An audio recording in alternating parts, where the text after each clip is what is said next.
बरसात ने छीना गरीब मजदूर का आशियाना, कच्ची छत गिरी। मुरादाबाद के कुंदरकी ब्लॉक क्षेत्र से शर्मनाक तस्वीर सामने आई है। बरसात के चलते गरीब मजदूर गालिब का कच्चा मकान ढह गया। गनीमत रही कि बड़ा हादसा नहीं हुआ, लेकिन इस हादसे ने ग्राम प्रधान और टूडा विभाग की कार्य प्रणाली पर बड़े सवाल खड़े कर दिए हैं। आरोप है कि अगर मजदूर ने सुविधा शुल्क दिया तो शायद उसे सरकारी आवास का मिल चुका होता। कुंदरकी ब्लॉक के चकफाजलपुर गांव का रहने वाला मजदूर गालिब 4 बेटियों, पत्नी और एक नाबालिग बेटे के साथ जर्जर मकान में रह रहा था। सोमवार की सुबह हुई बरसात में अचानक कच्ची छत भरभराकर गिर गई। घर का सामान सारा मलबे में दब गया और मकान में पानी भर गया। परिवार बाल बचा, वरना बड़ा हादसा हो सकता था। गालिब ने फूट का आरोप लगाया है कि उसने ग्राम प्रधान और प्रधान प्रतिनिधि से कई बार आवास की गुहार लगाई है, मगर हर बार आश्वासन मिला। इतना ही नहीं, टूडा विभाग के अफसरों से भी उसने फरियाद की, लेकिन वहां भी केवल आश्वासन ही मिला।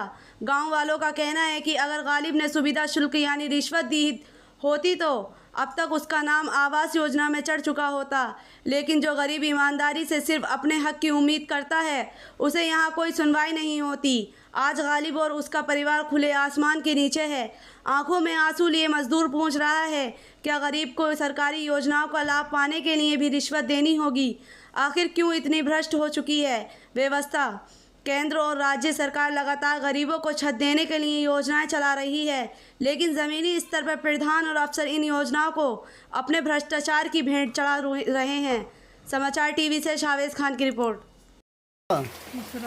इसरात जी, ये मकान की छत जो है वो कैसे गिरी है? बरसात से। कितने दिन से जो है आपका मकान जो है इसी हालात में था? हालात में देखे तो हमारा 15-22 दिन से ज़्यादा परेशानी है। अच्छा, ज़्यादा परेशानी थी। कमाने वाला कोई है नहीं? कोई ना, लड़की है 4 बेटी, लड़का बच्चा छोटा। आज मकान की छत गिरी है, नुकसान आपका हुआ है, तो क्या लग रहा है आपको? आवास के लिए भी आपने गए थे, तो फिर क्यों आवास नहीं मिला और क्या? आवास कहीं से ना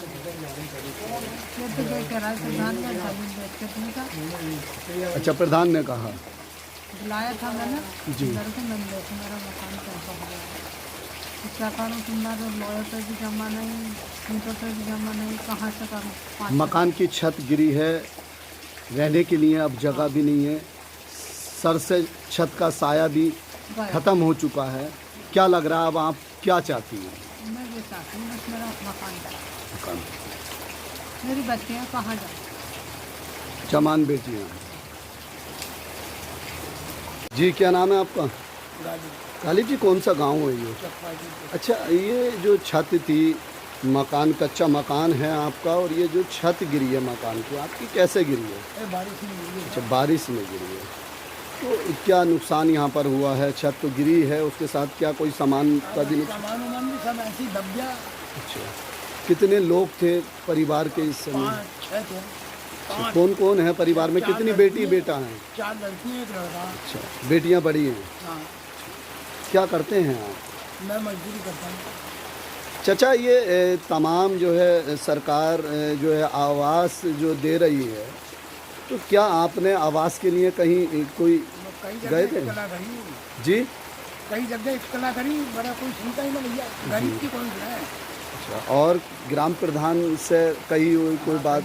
क्या कहा ग्राम प्रधान? वो कहे भाई मैं तो अब क्या करूं, बोलो। तो फिर इसमें एक बार उन्होंने ये भी कही कि भाई मैं अगर जो 1-8 लाख आएंगे तो उसमें क्या करोगे साहब तुम? मैं अपनी ज़मीन बेचूं, क्या करूं? कम से कम 4-5 लाख का काम है तुम्हारा।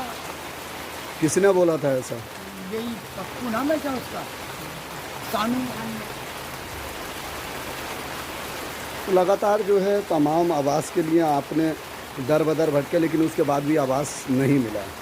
कोई किस तरीके से आप जो है जो कच्चा मकान था, बरसात का मौसम जो है चल रहा है, तो लगातार जो है ये आपका इसी तरीके से पानी का जला भराव रहता था या आज ही पहली बार हुआ है? ना, पीछे से पूरी ऐसे ही था। तो कैसे यहाँ पर रहते थे आप? मकान ऐसे पानी उड़ चुके रहे हैं। सर, क्या नाम है आपका? सानू पाशा। तो सर एक मामला आया है कि बरसात के चलते आपके ग्राम पंचायत चकफाजलपुर में मजदूर गालिब के मकान की कच्ची छत गिरी और उनका आरोप है कि कई बार ग्राम प्रधान जो प्रतिनिधि हैं सानू पासा जी आपके लिए बोला है कि उनसे भी हमने आवास के लिए कई बार कहा और उनके द्वारा कोई भी हमारे मकान को लेकर संज्ञान नहीं लिया गया। तो सर क्या पूरा मामला है इसमें? हाँ, उन्होंने हमसे कहा था तो हम वहाँ पे उनको बोल के आए थे कि भाई देखिए जो सरकारी प्रक्रिया होती है इसमें जो ऑनलाइन आवेदन करना पड़ता है आवास के लिए, मैंने आप उसको कराइए, उसमें जो आपकी मदद सरकार से मिलेगी वो हम ज़्यादा से ज़्यादा प्रयास करेंगे और जो हमसे होगा वो भी उसमें हम आपका सहयोग करेंगे, क्योंकि धनराशि जो भी सरकार से आती है वो इतनी पर्याप्त नहीं होती है, उसके अतिरिक्त भी और चीज़ें चाहिए होती हैं। तो उसमें हमने उनसे आश्वासन दिया था इस बात के लिए, कोई ऐसी बात नहीं है, उसके एवज में हमने ये बात उनको कह दिया। आगे मैंने उनसे कहा था कि भाई अगर 1,50,000 रुपये का सहयोग अगर हो सकता होगा तो हम कर देंगे, लेकिन वो बोले कि भाई पूरे आवास का आप करवाएं। तो भैया उसमें जो सरकारी प्रक्रिया है उसमें हम मजबूर हैं, वो हमारे हाथ में नहीं होता। हम तो आवेदन कराते हैं, उसमें जो पेपर में नाम भेजना होता है वो हम अपना कर देते हैं, बाकी तो ब्लॉक से टीम आती है वो चेक करती है और जो रिपोर्ट लगाती है उसी के आधार पर आगे काम होता है। ठीक, तो उसके लिए सर जो पेपर थे उनके आवास के लिए क्या उन्होंने कोई ऑनलाइन वगैरह कराया और आपने जो ग्राम